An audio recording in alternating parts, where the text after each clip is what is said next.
Now, on change, I'd like to read you a letter from one of my readers. She states, I feel like decisions are made with no communication with families. There may be families participating on planning committees or something, but I don't know about them or how to get information to or from them, and even if their voices are taken seriously. What advice would you give her? Well, I've already mentioned that communication is one of my pet peeves, and I want to do everything I can to try to improve how we communicate, particularly with outside stakeholders, and especially families, parents, and family members. The Family Care Councils of Florida, of course, are an obvious entree into families that want to come in and work with the system. I believe they have a website. fccflorida.org, I think, is the address for that. So I'd encourage parents to get in touch and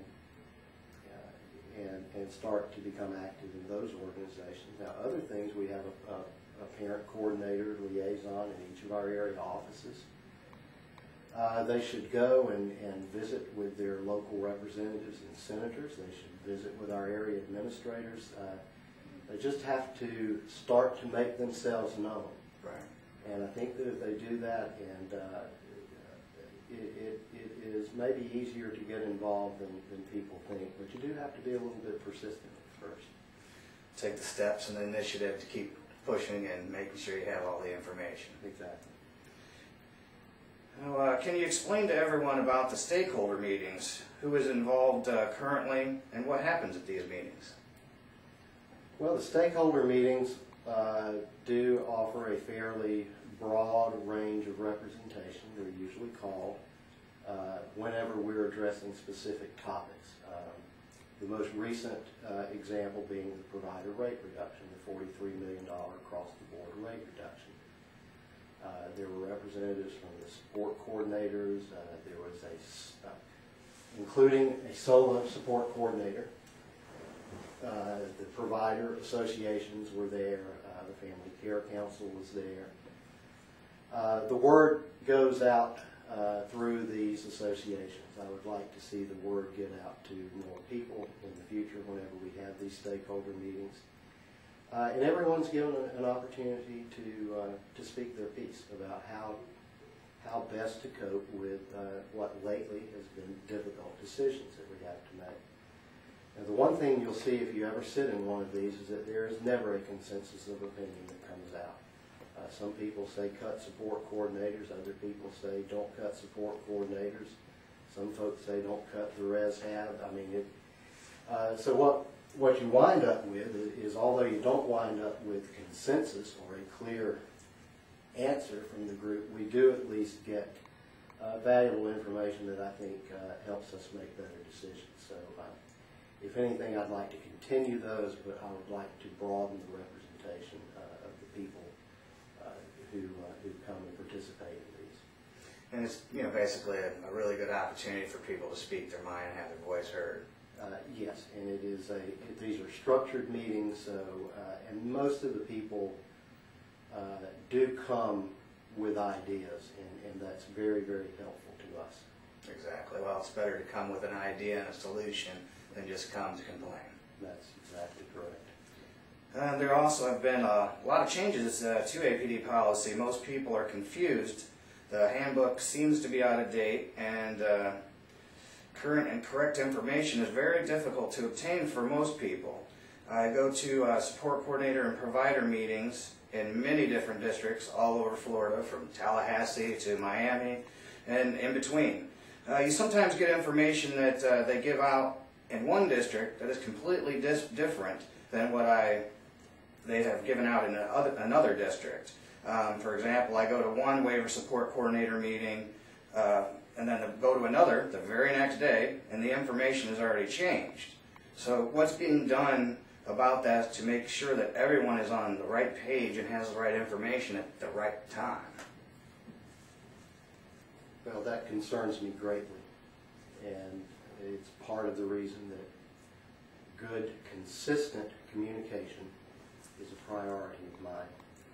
I think part of the issue sometimes is we move a little too quickly ourselves, that we need to take a step back before we communicate something to the districts and make sure that we all understand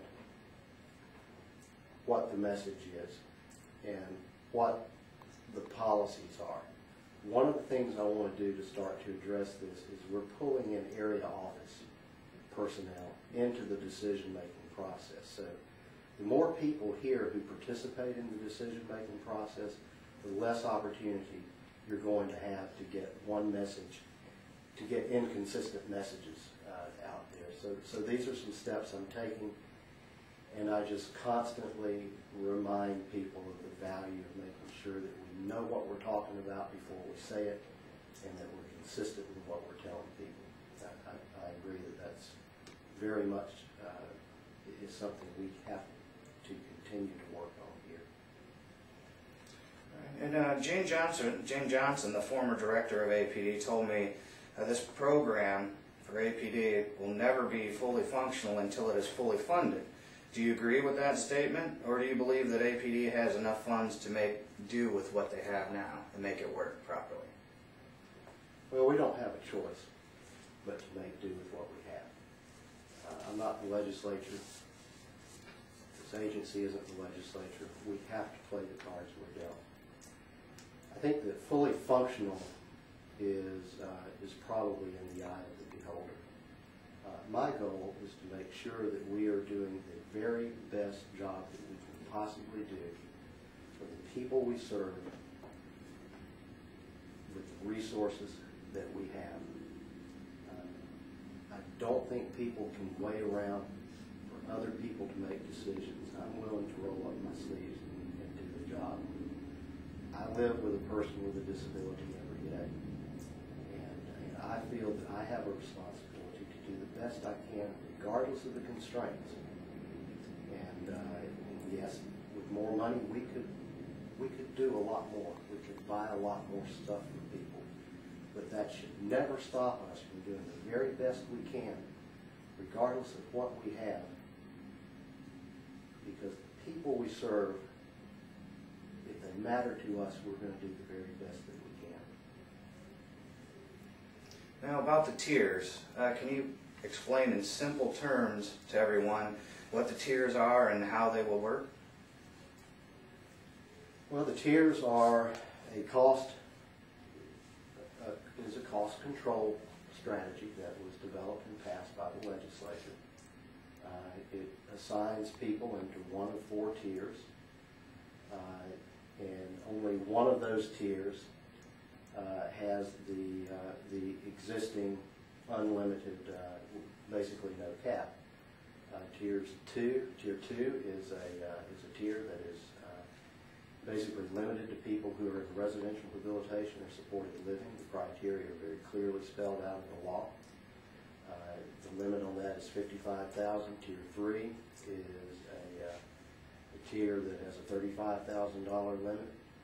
And then Tier 4 is the family supported living waiver, which has a $14,792 limit on annual expenditures based on client characteristics, which are largely spelled out in the statute. People are assigned into one of those 4 tiers, and effective upon implementation of these tiers, cost plans will need to be reduced down to within the limits of that tier.